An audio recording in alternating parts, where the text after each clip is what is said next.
ఇక్కడ మనం చూసినట్లయితే దేవుడు ఉంటే, మన జీవితాల్లో దేవుడు మనకు తోడుగా ఉంటే ఖచ్చితంగా శ్రమలు వస్తాయి.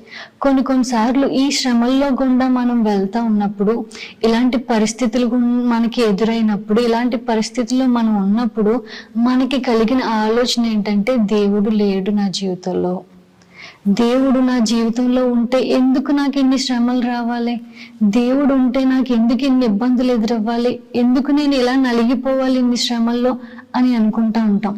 ఇక్కడ దేవుడు ఆ ధోనిలోనే ఉన్నాడు. దేవుడు ఉండే ధోనిలోనే చాలా తుఫాను తాకింది ఆ ధోనిని. దేవుడు ఆ ధోనిలోనే ఉన్నాడు. కానీ అంత తుఫాన్లో కూడా ఆయన ఏమీ చేయలేదు, సైలెంట్ గా ఉన్నాడు. ఎందుకంటే ఆ సైలెంట్ పీరియడ్ లో మన జీవితంలో కూడా చాలా తుఫానులు తాకుతూ ఉంటాయి మనల్ని, మన జీవితంలో. కానీ ఆ టైంలో దేవుడు కొన్నిసార్లు సైలెంట్ గా ఉంటాడు. ఎందుకంటే మనల్ని పరీక్షించే సమయం, మన విశ్వాసం ఎలా ఉంది.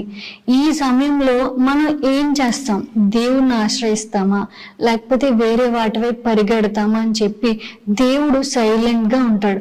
మనం విశ్వాసం ఆయన మీద చూపినప్పుడు ఖచ్చితంగా ఆ తుఫాన్ని ఆయన ఆపుతాడు. ఇక్కడ కూడా ఈ శిష్యులు వెళ్ళి అంటారు కదా, అయ్యా మేము ఇంతగా నశించిపోతున్నాము, నీకు చింత లేదా, నువ్వు బాగా ఉన్నావు కదా అని చెప్పి అంటా ఉన్నారు. మన జీవితంలో కొన్నిసార్లు అలాగే ఉంటాం.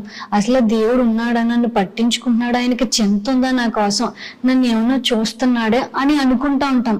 కానీ లేదు, దేవుడు ప్రతిదీ చూస్తున్నాడు. మనకి ఆబ్సెంట్ ప్రెజెంట్ అని తెలుసు కదా, స్కూల్కి వెళ్తే అటెండెన్స్ వేస్తూ ఉంటారు. ప్రెజెంట్ అంటే వచ్చినట్టు, స్కూల్కి వచ్చినట్టు, ఆబ్సెంట్ అంటే రాలేనట్టు. ఇక్కడ మన లైఫ్ లో మనకి ఎదురయ్యే సమస్యలను బట్టి దేవుడు కూడా ఆబ్సెంట్ అయ్యాడేమో, లేడేమో, దేవుడు రాలేదేమో నా జీవితంలో నేను ఎదుర్కొంటున్న సమస్యల్లోనికి అనుకుంటా ఉంటాం. లేదు, ఆ ధోనిలో కూడా దేవుడు ఉన్నాడు.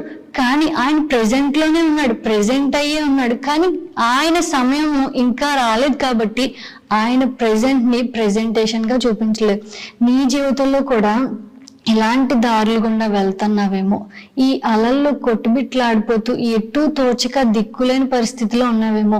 ఆయన మౌనంగా ఉన్నంత మాత్రాన నీకోసం ఆలోచించట్లేదు, నిన్ను పట్టించుకోవట్లేదు అనుకోవడానికి లేదు. ఆయన నీ కోసం ఆలోచిస్తున్నాడు, నిన్ను చూస్తున్నాడు, నిన్ను పట్టించుకుంటాడు.